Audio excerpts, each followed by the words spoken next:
Hello, everybody. It's Donna Cravata, and we're back again for another Real 50 Over 50 interview. And today we have Veronica Chordas, who has always known she was meant to be an artist. And after a lifetime of beautiful detours through music, yoga, life coaching, child therapy teaching, and marketing, she's woven every single thread into something luminous. Veronica is a designer, an artist, a musician, and a brand alchemist. She's the founder of Wonderlust, I'm sorry, where she practices what she calls brand alchemy, transforming essence into expression for changemakers, healers, and creative visionaries who are here to bring beauty and healing into the world. She doesn't stop at the brand. She brings that same soulful intentionality into web design, messaging, creating digital experiences that don't just look beautiful, they vibrate with purpose. For her clients, a website is not a brochure, it's a portal. Every word, every visual, every element is architected to inspire deep connection and reflect the true essence of the work. And it is on my personal vision board to have Veronica Chordas website. I love that. Thank you. It sounds so amazing when you read all of that, you know? I do the same thing. I like to show people who they really are, because sometimes we kind of get lost in our own sauce, right? Mm-hmm. That's for sure. Yeah. So welcome. Yeah. Thank Let's you. It's awesome to let's be here. talk about you. What happened when you turned 50? When I turned 50, we were deep into those, I call them the crazy years. So it was a few years ago, I turned 50. And I was in the process of completely reinventing what I do. Mm-hmm. So I started to dabble a little bit in the mid 20 teens with having just left a marketing job where I learned WordPress. I was working for an industrial company at the time, and it just did not line up with my values. Yeah. And I partnered with my dad, who is an organizational development expert. He has a PhD in organizational development and has been doing it for, well, he's retired now, but at the time he was doing it for 30 years. And we decided to bring the knowledge that I had with marketing and the knowledge he had with organizational development and strategic plans to nonprofits. So I would help with the branding and the website, and then it would move smoothly into his strategic planning. I learned so much working with him about organizational development in particular, and how it could even apply to solopreneurs, businesses, for profit, and not just nonprofits. Mm-hmm. So I took that knowledge, and when he decided to retire in 2020, I started reinventing what I was doing and went off and freelancing and created Wonderlust. And Wonderlust has even evolved since then. The brand has evolved, the offers have evolved, and it's all part of my internal mission to support people that are bringing creativity, beauty, wellness to the world. So I'm still supporting people that are helping others, but just in a different capacity. Mm-hmm. Yeah. Yeah. And your work is beautiful, and you can see how much care you put into it. I always appreciate that, because in the world of web design, that's not always what you see. You see a lot of So I do break a few rules, right? And it's so funny because I get emails all the time from other web designers that are like, we can improve your website, you know. And I know that they're just, bots even, but there's certain things that you do need to do on a website in order to help with SEO, and so I do take those strategies and apply them. But at the same time, I want someone landing on a website to feel like they've entered another world, and the screen is the portal to that world. And that's how I approach the design piece of it. Hmm. Yeah, it's important because, like, I work a lot with the same elements that you work with, and Mhm, um, you're really providing for two audiences. There are the search engines, and there are the human beings, and mhm. you have to appease them both. Right. Yes. And Yeah. the search engine, like you and I have talked before, how it's changing all the time, and even faster now with AI. Hmm. Um, so one thing that I've learned is to include frequently asked questions, Yeah. because the search, when you type into your favorite robot device, I still call them robots, because to me, like, it's just a reminder that Hmm. that's what they are. Um, so when you type that search, like, where can I find this Yeah. specific service? Hmm. It's looking at the frequently asked questions more so than Hmm. anything. Yeah. Yeah. So just adding that one piece to your site will Yeah. help with the traffic. I, Yeah. I really like the way search is going because this is the way I've done it for Hmm. 10 years. Because I always factored in the human component. Most people that do Hmm. SEO don't. They're just speaking to the search engines Right. and clustering everything around keywords. But I always focused on the experience, the human experience, and speaking to people, having people, and I know you do this because I feel it in your work. Um, Having people be able to feel you before they can see you or hear you. Right. Yeah. So landing on that site and having it, ooh, like, that's the response I want when somebody Yeah, lands on any website. It's yeah, ooh, and then they want to dig more. yeah. Um, and I'm sure you've landed on websites where the copywriting has been done specifically or only around keywords and search Mhm, engine optimization, and it doesn't read well. Like, it just, no, some of it doesn't even make sense.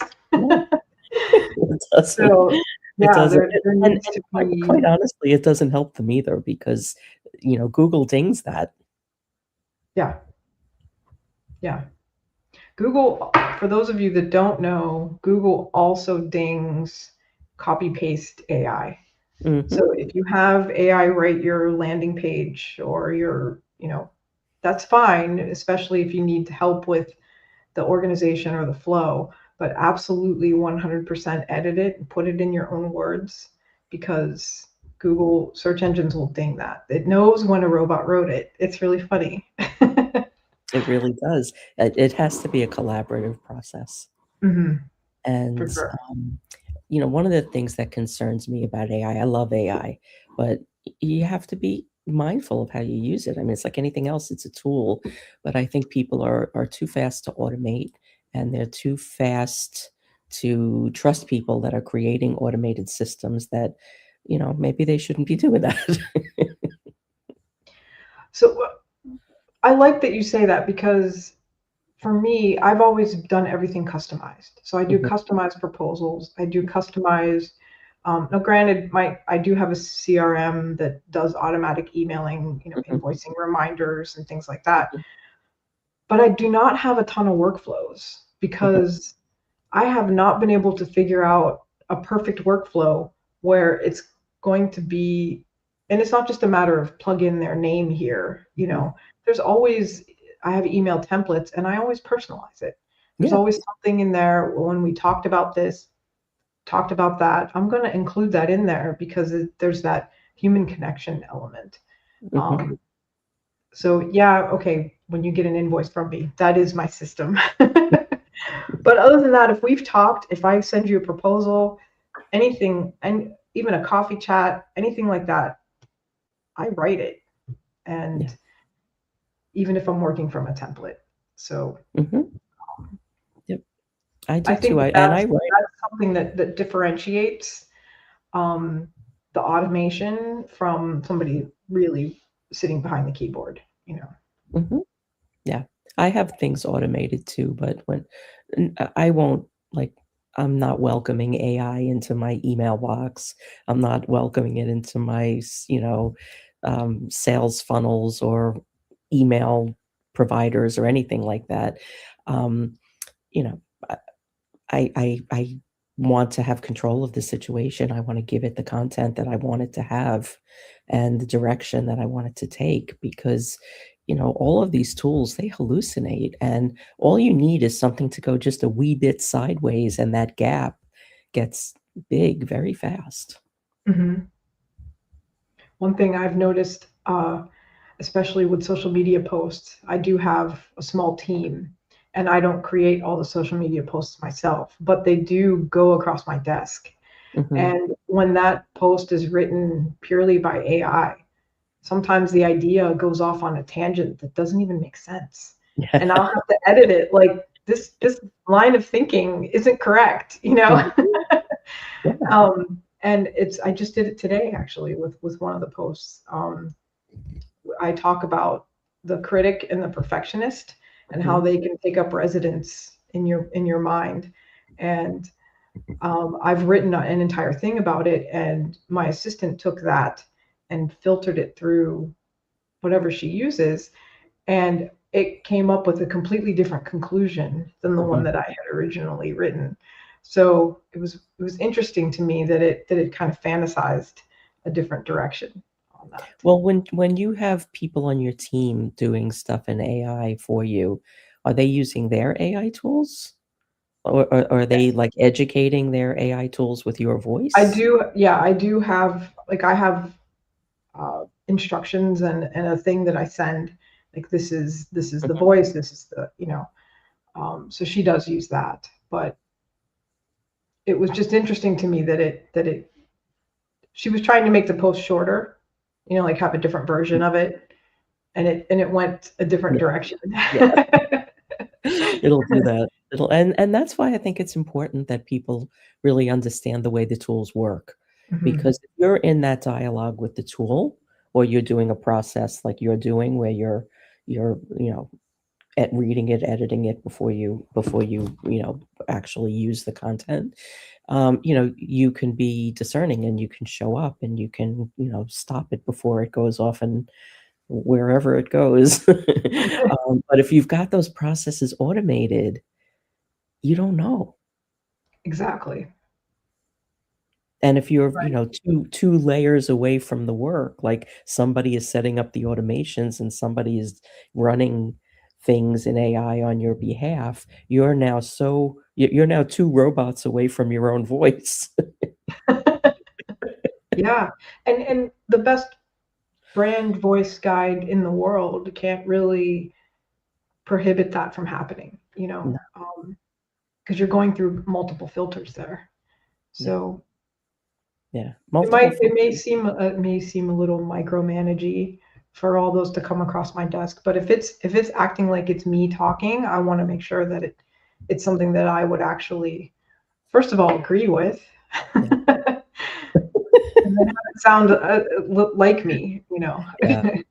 I mean, I've been doing social media for so long, like pretty much since the beginning that I've never been able to outsource it to anybody. I was never once was I happy with a thing anybody wrote on my behalf. So I just do it myself. It's hard, and especially if you have that. I don't know, maybe it is the perfectionist still coming in, but if you have a certain message that you want to portray, it's difficult to hand that off, um, and have it done in a way that you would do it. I mean, first of all, it's a hard delegation. Second of all, it's a real skill set. It's not a Mhm. task thing. It's a skill set to be able to pick up somebody's voice in writing and to be consistent and carry it through and to understand, all the other aspects around that, like the SEO elements and like what did she write about in the past and like what is she thinking about for next week and all of those things, all of those Right, right. factors, and, for it to be done well, those factors all need to be in play. Yeah, we assist with social media, and we do have a system in place Mhm. where it's not just, oh, here's a bunch of posts that AI Mhm, created. Um, we have we have ways that we run it across our clients' desks and make sure that it resonates with them. mhm, Um, so it takes some time to kind of get into that proper voice with them, but usually once we get the rhythm, mhm. it starts working really Yeah, well. Um, yeah. I don't know. I can't I I'm just doing my own social. I tried. I tried. I'm, I don't know. I'm a big pain in the ass when it comes to that stuff. well, it also depends on your purpose with it. Like, being that you're a visibility person, it makes sense to me that no one else can do your social media.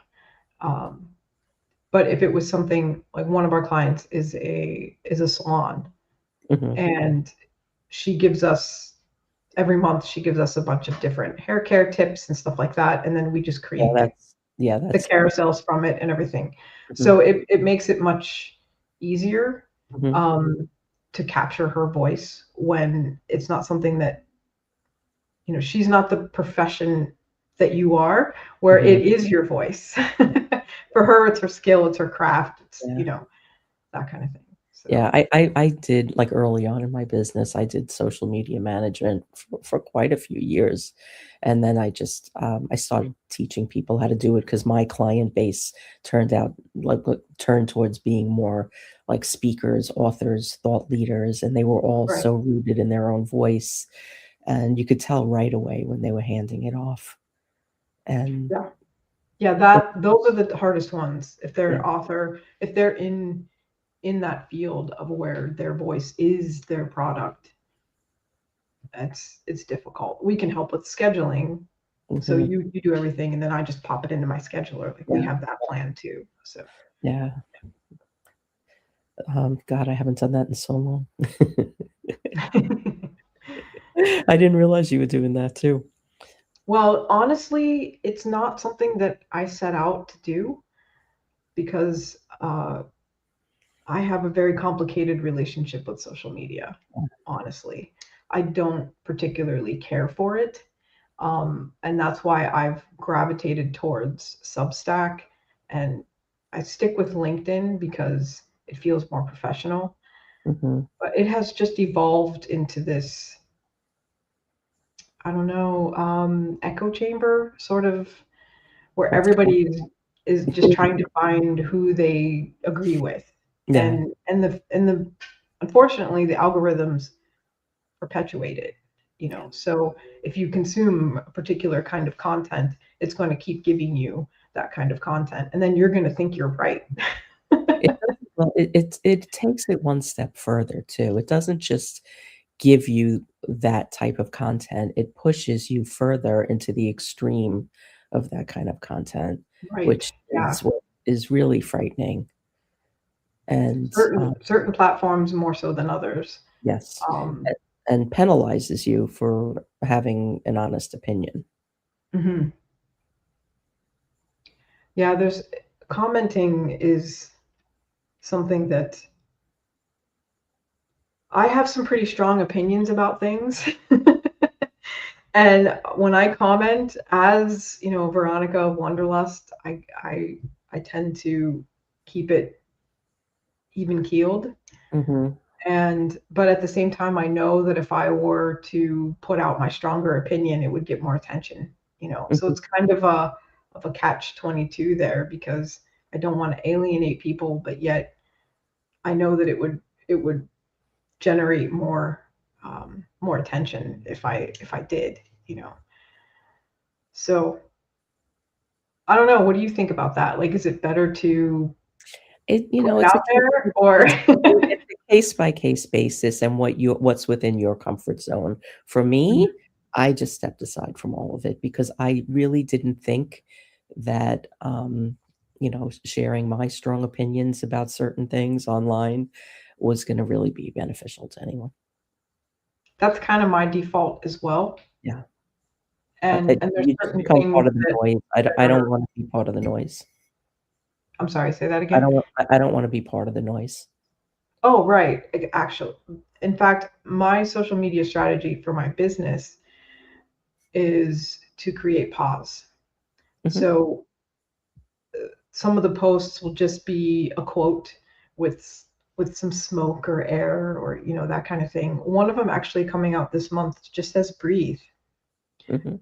And it's not about getting attention, it's about when I'm thinking about the person scrolling Yeah. and then they come across that and just go, even if it's subconscious, just just creating that pause in the noise Yeah. is kind of my, not I kind of, it I is my strategy. I like that strategy because there is enough noise and, um, I kind of feel the work that I'm doing, the biggest benefit that I can contribute to the world that we find ourselves in these days is to help people have a platform for their voices and to find the ways to amplify that and not in a big noisy way, but in the dark corners where it needs to happen. Hmm.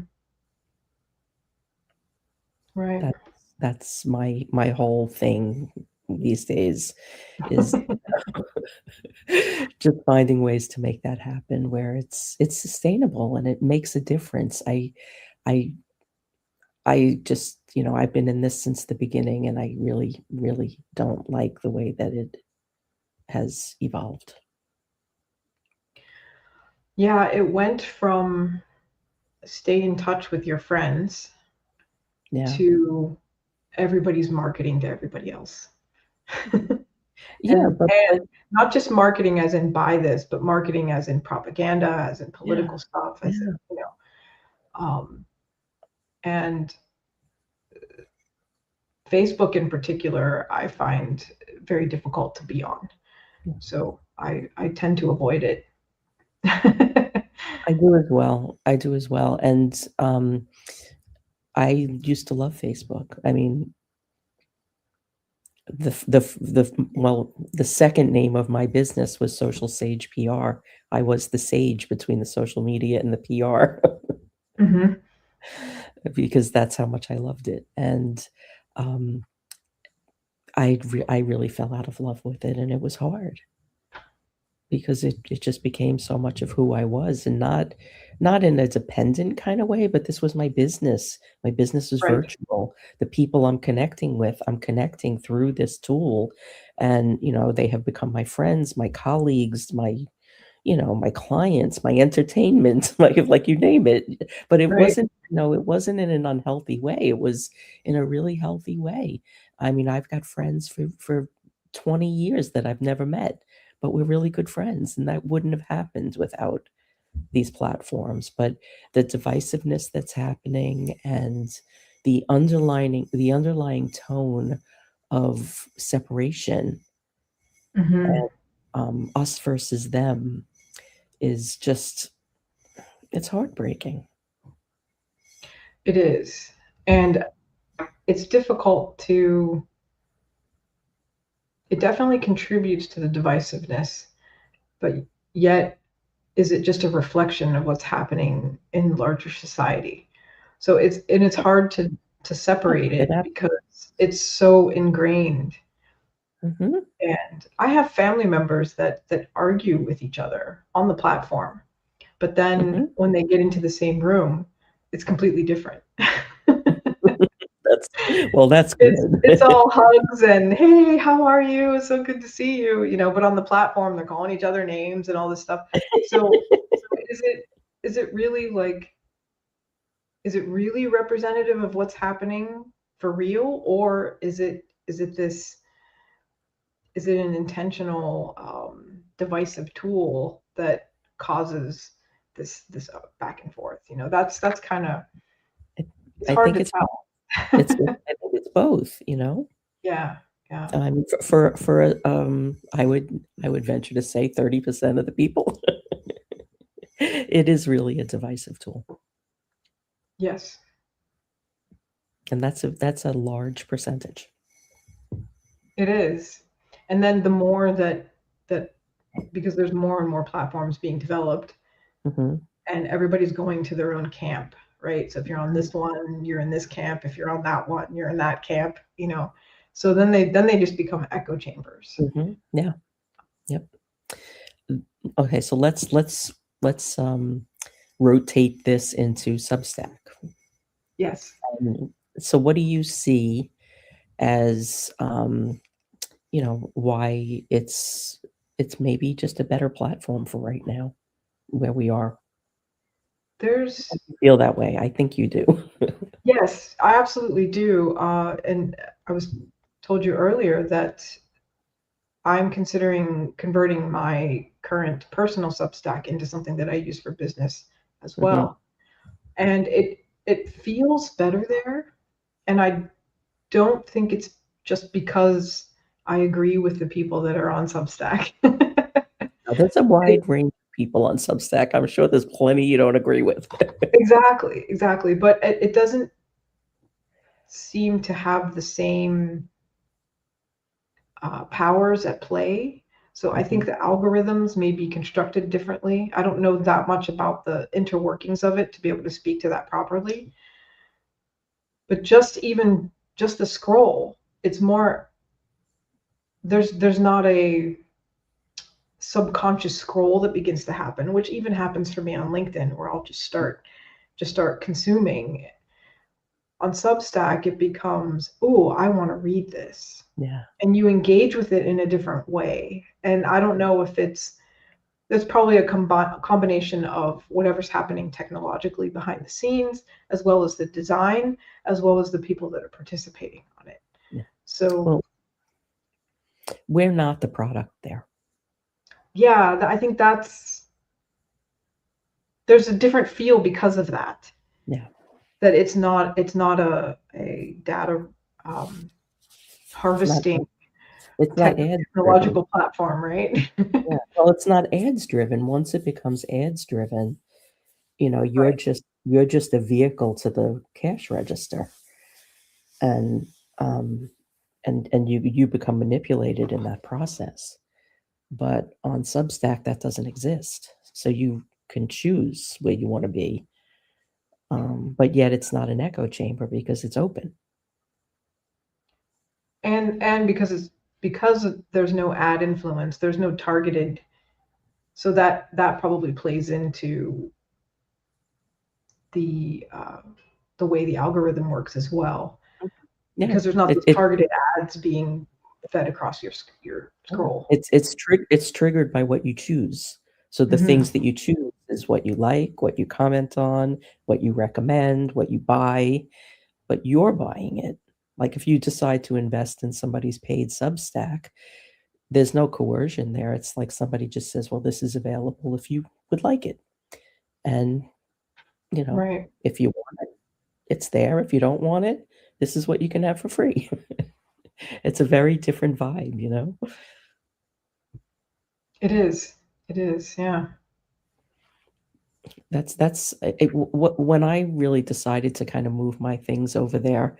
I looked in my inbox, my email inbox, and I saw how many things I had in my inbox that were Substack and things that I read way more than the marketing emails that come in from various email accounts. But the Substack, this is where I'm getting my news. This is where I'm learning about things.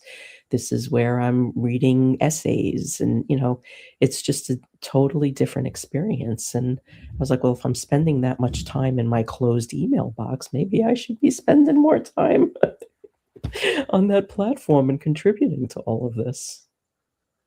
Yeah. And from the perspective of uh, the producer of the content on Substack, it has a different outcome as well, because people that choose to subscribe to you, you're going into their email box. They don't have to magically come across your post, and you're subject to the algorithm gods whether or not your community sees your post, right? Yeah. Even if somebody follows you, there's no guarantee that your post is going to come across their newsfeed.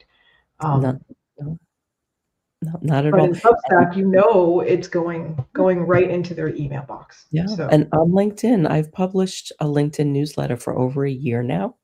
And, like, when I started it, I've got about 5,000, contacts, connections. So I launched the newsletter. It allegedly goes out to all of your connections, invites them to subscribe.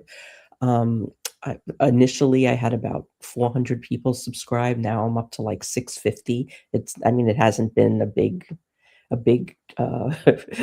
conversion, but and out of those 650 people, only about 130 people get my newsletter every week because of their settings mhm, and algorithms. yep. The other benefit to Substack is that you own your audience. Yes. On the other platforms, they could disappear magically. You have no control over it. Yeah. No, not at all. And they can shut you down for nothing. Mhm. I mean, I read something a couple of months ago about a woman who had built an entire business on Instagram. She had like 250,000 followers, and she was like just gearing up for a big launch, and Instagram shut her down. No explanation, no contact so and so to see what we could do about this. I mean, she was really left in the wilderness with what do I do with all of this? And she ended up. I think she ended up getting it back, but there were all kinds of restrictions, and we can't build on one platform. We can't build on a platform that is owned in any Right. kind of volatile way, when I managed. have a client whose Facebook page was hacked Hmm. and they lost all access to their and battling with Meta. I don't know if you've ever done that. It's not fun and you usually don't win. Yeah. So she If you could completely even get, lost all of her contacts, all of her yeah. her page was taken over by, I think it says like shoppers something now if you go to it. And I was able to kick them out, but we were never able to get the page back. So Hmm. it's completely gone. And everybody that followed it. So she had 10, like close to 10,000 followers or something on that page. They're gone. Yeah, So that happened to me about 5 years ago. Um, um, I was changing the name of my business, and they wouldn't let me change the name, mhm. even though I was changing it to my name.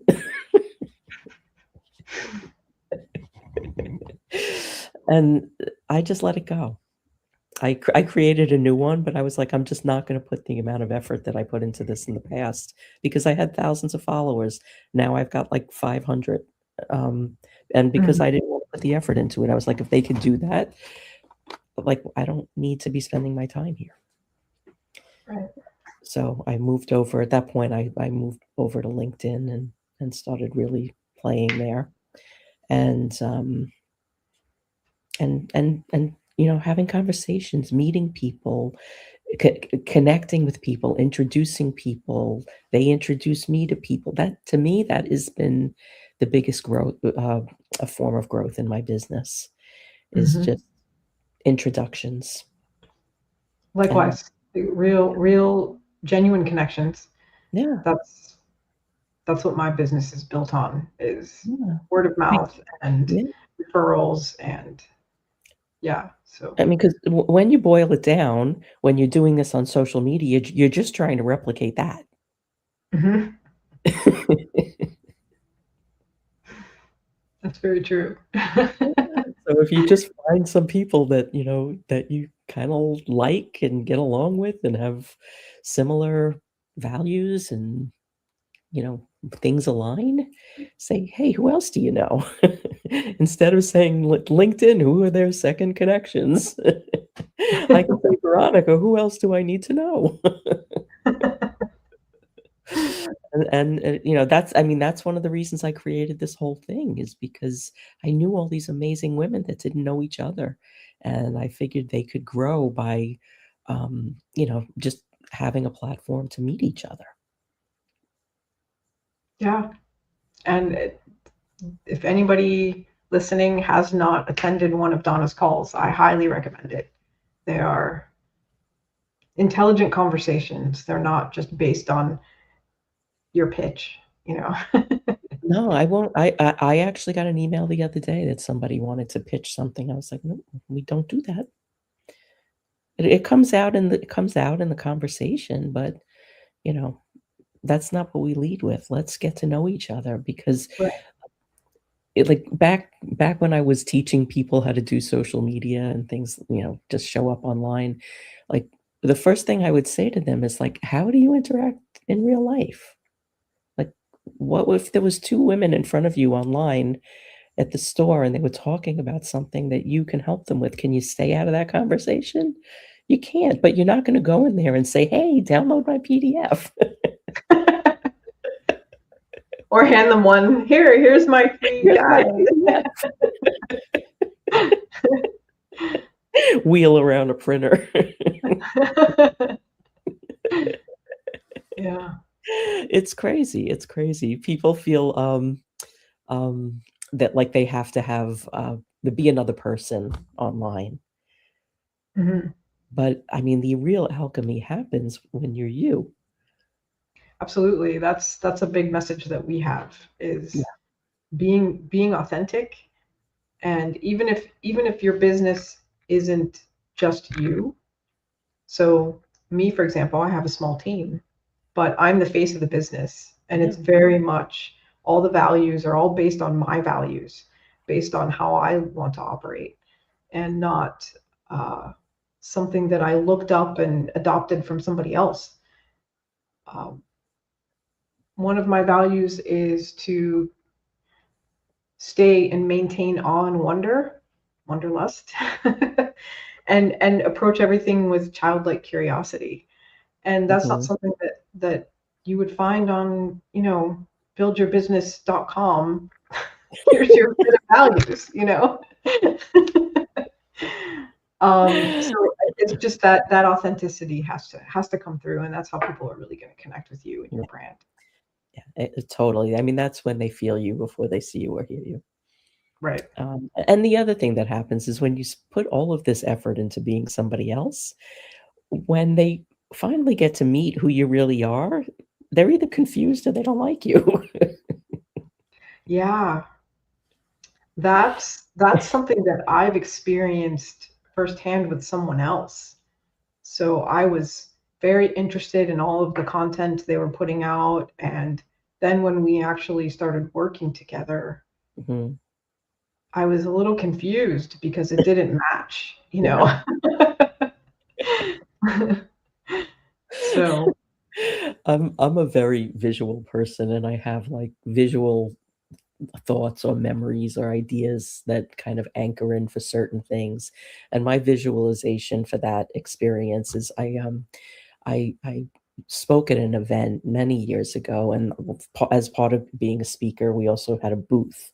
So I had this booth that was across from this woman who had, like, waist-length gray hair, and she had giant banners like all around her, her book, all piles of her book, business cards, postcards, like her plastered all over everything, and that I'm like directly across the aisle from. And she had short dark hair, and I was like, to grow that hair and have it go gray and have it go all the way down to your waist had to have taken years. Like, you couldn't have gotten a new headshot. All was she doesn't look anything like this person who was on this book that she clearly wrote when she was somebody else. That woman on that book did not have waist length gray hair. So, I mean, I just stood there for like 2 days. I just stood there going, "Oh my god, she's a total fraud." yeah, we all have those older headshots that, Yeah. you know, for a little while I had short purple hair, Mhm. and I had to change my photos on my website and everything because obviously it's not short and purple anymore. It's gray. And I'm maybe because I'm visual too, I have to make sure that those kinds of things are real. Yeah. Um, But yeah, it's interesting how people will have that mask that they put on. Yeah, it's you're not doing yourself any favors. No, not at all. No, and you know, I don't know. We can talk about this all day long because we feel the same way about so many of um and it's also the source of so many of the struggles that people have, with their businesses and how they show up and creating content, because they're creating it for somebody else. Yeah, I think it comes from a basic. We all suffer from the same thing, that we're not good enough.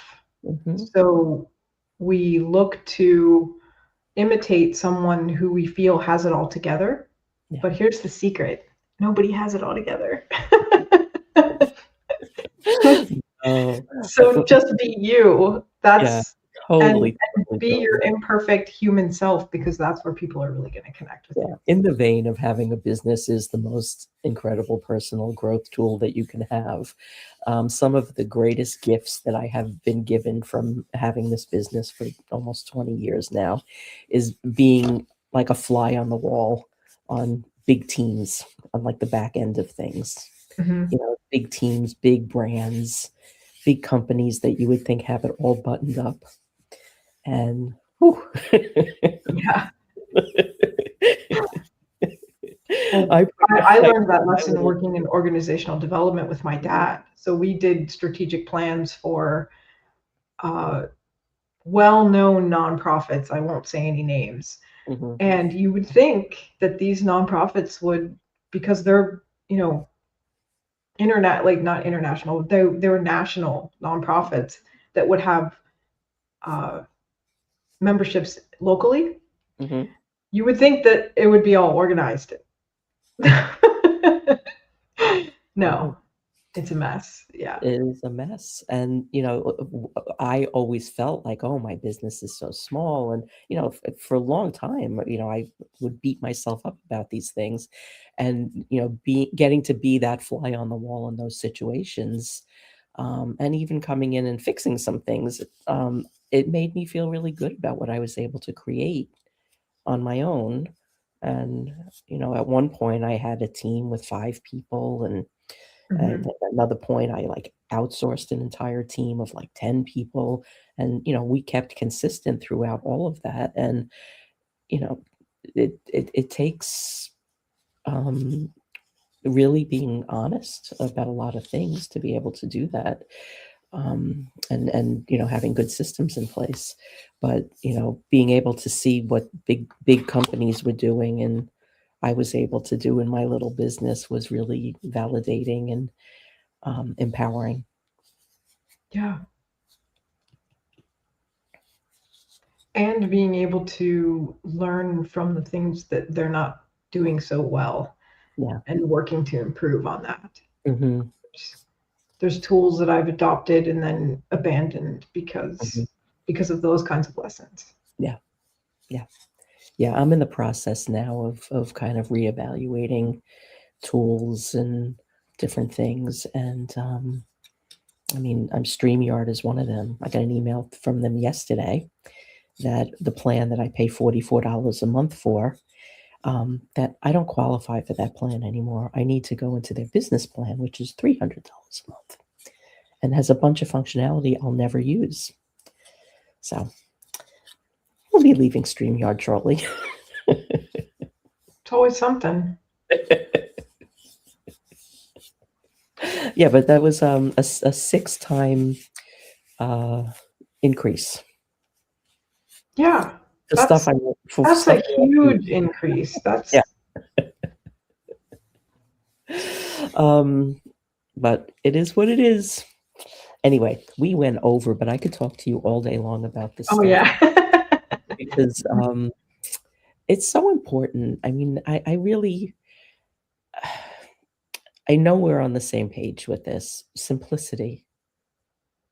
Like when things start feeling like it's out of your control or more than you can handle, like reel it back in. Hmm. It's gotta be in my experience, it's like when that happens, you're doing stuff you shouldn't be doing. There's a new mantra I have that I just wrote down. It's right here on this piece of paper on my desk. Okay. Less is more. Okay. I think that's your wisdom bomb. Yeah. If you find yourself writing and writing and writing on a social media post, Yeah. less is more. Just Yeah. like I mentioned earlier, just that breathe, right? Yeah. Yeah. Pause. Yeah. And I think that people, it's not even bandwidth anymore. I think it's just people's nervous system can't Hmm. handle anything more. So, I mean, we need to be mindful of that with what we put out into the world and create and how we support others is that, we just kind of give them what they need. If you feel overwhelmed, everyone else does too. Yeah. Wise words. Wise words of wonder. Yeah. Okay. On that note, we have to say goodbye. I'm sad to say, but connect with Veronica at wonderlust.love, which I love, and um, come to our monthly meet and mingle events at the end of the month. Veronica's at almost all of them. I haven't missed one in quite some time, so. Oh, yeah. They're fun. They're really fun. We just get together and we talk, and nobody's going to try and sell you anything. We're just going to hang out and have good conversations and meet good people. And I like that it's right smack in the middle of the week. It feels like a little reprieve from everything else, just in time. And they've been really, really nice. And I I do think enjoy them. Like I said before, it's heartfelt conversation and not speed networking. no, it's not like that at all. It's not. Yeah. It's there's no recording. There's no replays. Um, there's no hustle attached to it at all. It's just really getting together and getting to know some really wonderful people a little Hmm. bit. Yep. And nice things have happened. Nice connections and relationships forming, um, and I bet some businesses happen too, because that's how it happens. Exactly. Yeah. Okay. On that note, everybody have a lovely Wednesday. We will be back next week, and please connect with Veronica and just go look at her website. I mean, if you're having a bad day, just go look at her website because it's beautiful. It's like going to like a little website museum. Thank you. Go look at all of her case studies. Oh, it's like I just go there sometimes and get lost. So have a great Wednesday. Thank you, Veronica, and we will be back with more. Thank you.